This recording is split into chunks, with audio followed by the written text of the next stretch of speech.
नमस्कार दोस्तों, स्वागत है आपका हमारे YouTube चैनल में। आज की इस वीडियो में हम वैशाख मास की कथा अध्याय 29 का पाठ करेंगे।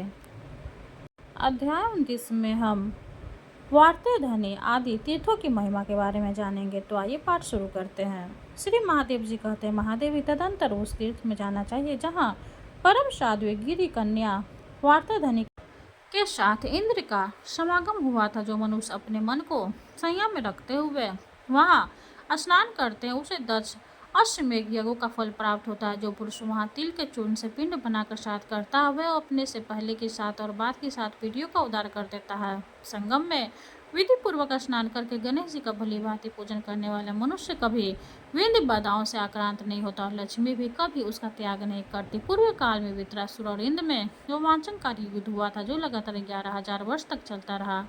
उसमें इंद्र की पराजय हुई और वे वृत्रासुर से पुनः लौटने की शर्त करके युद्ध छोड़कर मेरी शरण में आए। उन्होंने वार्तेधनी के पवित्र संगम प्रार्थना के द्वारा मुझे संतुष्ट किया। तब मैंने आकाश में प्रकट होकर उन्हें दर्शन दिया। उस समय काश्यपी गंगा के तट पर मेरे शरीर से कुछ भस्म झरकर गिरा जिससे एक पवित्र लिंग प्रकट हो गया। उस शिवलिंग के भस्म गात्र नाम से प्रसिद्ध हुई।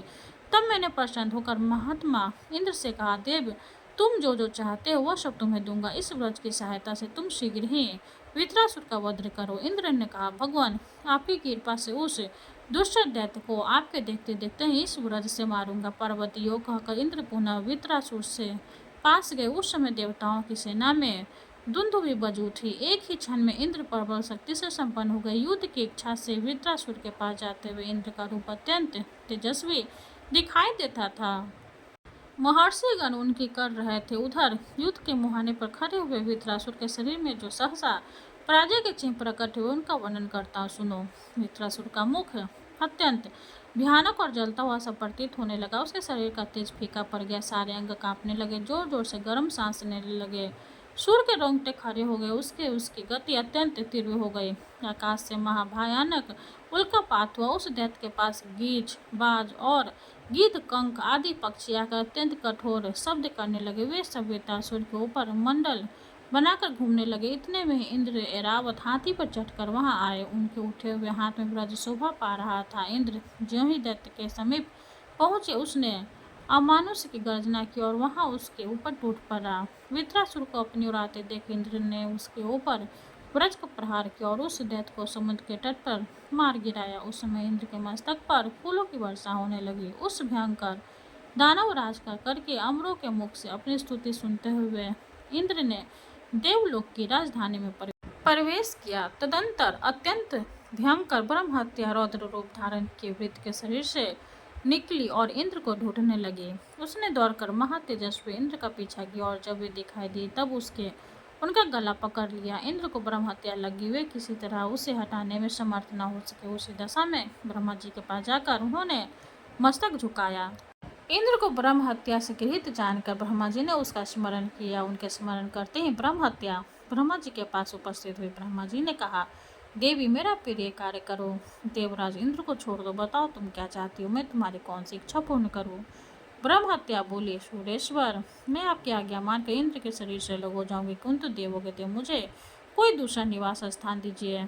आपको नमस्कार है भगवान, आपने ही तो लोक रक्षा के लिए यह मर्यादा बनाई। हत्या दूर करने के उपाय पर विचार कीजिए। उन्होंने अग्निदेव को बुलाकर कहा, अग्नि तुम इंद्र की ब्रह्म हत्या का चौथाई भाग ग्रहण करो। अग्नि ने कहा, प्रभु इस ब्रह्म हत्या के दोष से मेरे छूटने का क्या उपाय है। ब्रह्मा जी बोले, अग्नि जो तुम्हें प्रज्वली रूप में पाकर कभी बीज, औषधि, तिल, फल, मूल, समिधा और कुश आदि के द्वारा तुमसे आहुति नहीं डालेगा, उस समय ब्रह्म हत्या तुम्हें छोड़कर उसी में प्रवेश कर जाएगी। यह सुनकर अग्नि ने ब्रह्मा जी को आज्ञा शिरोधार्य की। तत्पश्चात पितामह के वृक्ष, औषधि और तीन आदि को बुलाकर उनके सामने भी यही प्रस्ताव रखा। यह बात सुनकर उन्हें भी अग्नि की ही भांति कष्ट हुआ। तब वे ब्रह्मा जी से इस प्रकार बोले, पितामह मेरी ब्रह्म हत्या का अंत कैसे होगा। ब्रह्मा जी ने कहा, जो मनुष्य महान मोह के वशीभूत होकर कारण तुम्हें काटे या चौड़ेगा, ब्रह्म हत्या उसी को लग जाएगी। तब औषधि और तीन आदि ने हाँ कहकर अपनी तक ब्रह्मा जी ने ब्रह्म हत्या के तथास्तु कहकर इंद्र की स्वीकृति दे दी। फिर लोक पिता में ब्रह्मा जी ने अप्सराओं को बुलाकर मधुर वाणी में उन्हें संतावना देते हुए कहा, अप्सराओं यह ब्रह्म हत्या वित्रासुर के शरीर से आई है। इसके चौथे भाग को तुम लोग ग्रहण करो। अप्सराएं बोली, देवेश्वर आपकी आज्ञा से हम इसे ग्रहण करने को तैयार है, परंतु हमारे उद्धार का कोई उपाय भी आपको सोचना चाहिए। ब्रह्मा जी ने कहा, जो रजस्वला स्त्री से मैथुन करेगा उसी के अंदर यह तुरंत चली जाएगी। बहुत अच्छा कहकर अप्सराओं ने हार्दिक प्रसन्नता प्रकट की और अपने अपने स्थान पर जाकर वे विहार करने लगी। तदंतर लोक विधाता ब्रह्मा जी ने जल का स्मरण किया। जब जल उपस्थित हुआ तब ब्रह्मा जी ने कहा, यह भयानक ब्रह्म हत्या वित्रासुर के शरीर से निकलकर इंद्र के ऊपर आई है। इसका चौथा भाग तुम ग्रहण करो।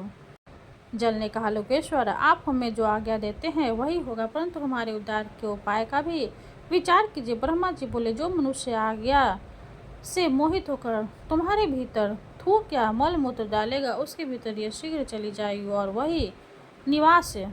इससे तुम्हें छुटकारा मिल जाएगा। श्री महादेव जी कहते, सुरेश्वरी इस प्रकार आता हुआ ब्रह्म हत्या देवराज इंद्र को कर चली गई। इससे उन्हें बड़ी प्रसन्नता हुई। पूर्व काल में इंद्र को इसी प्रकार ब्रह्म हत्या प्राप्त हुई थी। वात्रधनी तीर्थ में तपस्या करके शुद्ध चित्त होकर वे स्वर्ग में गए थे। पार्वती, साबरमती के तीर्थों में वात्रधनी का ऐसा ही महात्मा है। इस वाणी संगम में आगे जाने पर देव नदी साबरमती भद्रा नदी के साथ साथ वरुण के निवास भूत समुद्र में जा मिली है। समुद्र भी साबरमती के अनुराग से उसका प्रिय करने के लिए आगे बढ़ गया और उसके प्रिय मिलने को उसने अंगीकार किया है। भद्रा नदी पूर्व काल में सुभद्रा को सखी थी। उसने मार्ग में मूर्ति भाग्य साक्षात लक्ष्मी की भांति प्रकट होकर साबरमती गंगा की सहायता की। उन दोनों नदियों का पवित्र संगम समुद्र के तट पर हुआ है। उस तीर्थ में स्नान करके जो भगवान महावराह को नमस्कार करता है और स्वच्छ जल का दान करता है वह वरुण लोक को प्राप्त होता है। उसी मार्ग में वराह रूपधारी भगवान विष्णु ने समुद्र में प्रवेश करके देवताओं के वैरी संपूर्ण दानों पर विजय पाई थी।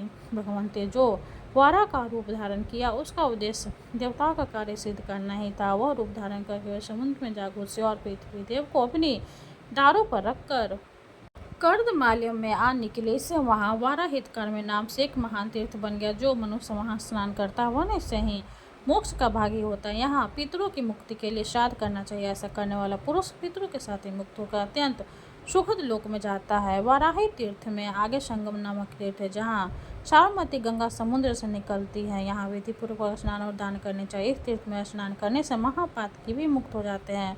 स्वजनों का हित चाहने वाले पुरुषों को वहाँ श्राद्ध का अनुष्ठान अवश्य करना चाहिए। वहाँ श्राद्ध करने से मनुष्य निश्चय ही पृथ्वीलोक में निवास करता है। जहाँ समुद्र से साबरमती गंगा का नित्य संगम हुआ है उस स्थान पर ब्रह्म हत्यारा भी मुक्त हो जाता है। फिर अन्य पापों से युक्त मनुष्य के लिए तो कहना ही क्या है। मंद बुद्धि लोग जहाँ तीर्थ नहीं जानते वहाँ मेरे नाम से उत्तम तीर्थ की स्थापना कर लेनी चाहिए। संगम के पास आदित्य नामक उत्तम तीर्थ है जो संपूर्ण विश्व में विख्यात है। उसका दर्शन अवश्य करना चाहिए। वहाँ स्नान करने से पुष्कर में स्नान करने का फल होता है।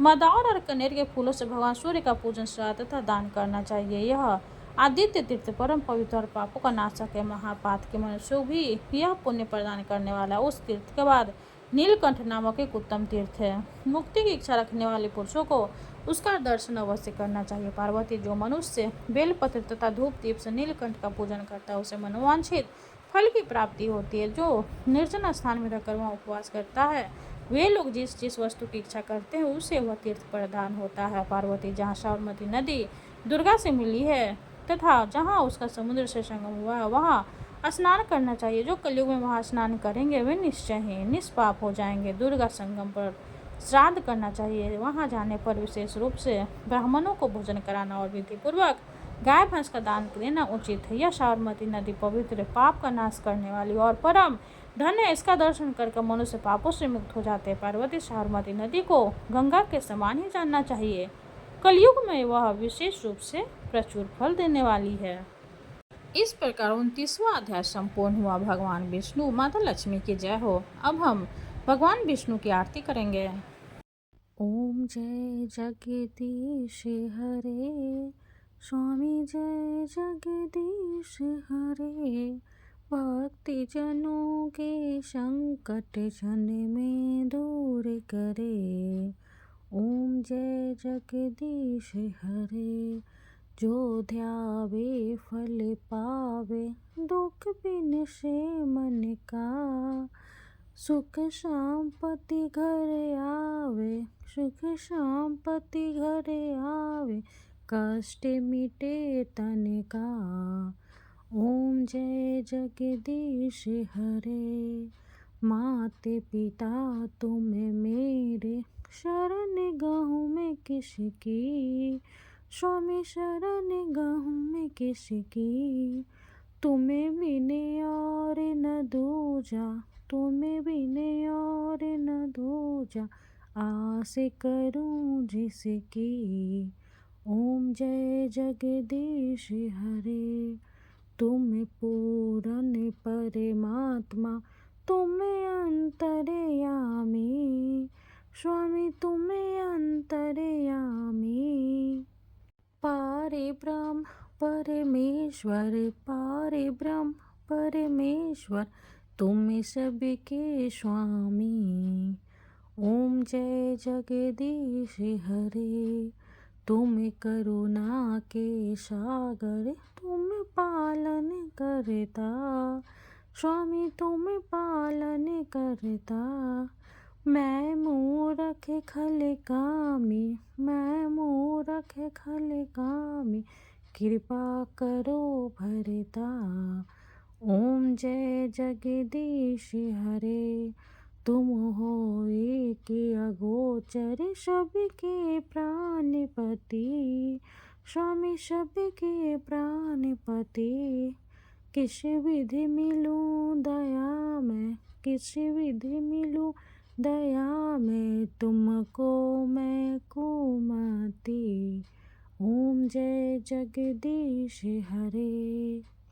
दीन बंधु दुख हरता, तुम ठाकुर मेरे, स्वामी तुम ठाकुर मेरे। अपने हाथ उठाओ, अपने हाथ उठाओ, द्वार पर आ तेरे। ओम जय जगदीश हरे। विषय विकार मिटाओ, पाप हरो देवा, स्वामी पाप हरो देवा। श्रद्धा भक्ति बढ़ाओ, श्रद्धा भक्ति बढ़ाओ, संतन की सेवा। ओम जय जगदीश हरे। तन मन धन और संपत्ति सब कुछ है तेरा, स्वामी सब कुछ है तेरा।